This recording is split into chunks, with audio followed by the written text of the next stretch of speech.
Hello అండి. మధ్యాహ్నం బాగా ఎండ ఉంది కదా, ఇంకా అందు గురించి గ్లూకోజు ప్యాకెట్ మొన్న ఈ మధ్య తెచ్చాను. కొంచెం కొంచెం వాటర్లో వేసుకొని తాగుతున్నాము అప్పుడప్పుడు.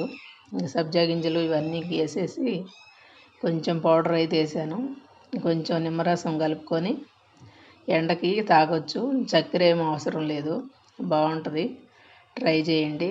మనం బయట జ్యూస్ షాపుల దగ్గర లెమన్ జ్యూస్ కొనుక్కుంటాం కదా, ఇంకా అట్లనే ఉంటుంది, బాగుంటుంది.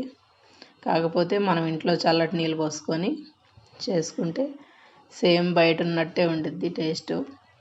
వీలైతే ఒకసారి ట్రై చేయండి. ఇంక ఈ మధ్య అయితే మా వారు వీడియోల్లో అసలు కనిపించట్లేదు కదా, అందుకని ఈరోజు పిలుస్తున్నాను. రా రా అని బతిమాలుతుంటే మొత్తానికైతే వచ్చేసారు. ఇంకా గ్లాస్ అయితే తీసుకున్నారు. ఇలాంటి వీడియోల్లోనే వస్తారు ఆయన. ఇంకా బాగా కామెడీ చేస్తారు కొద్దిసేపు. ఇంకా నేనైతే నవ్వలేక చచ్చిపోవాలి. మీరేమంటారు? వీడియో నచ్చితే ఒక లైక్ ఇవ్వండి, కొంచెం ఫాలో అయిపోండి.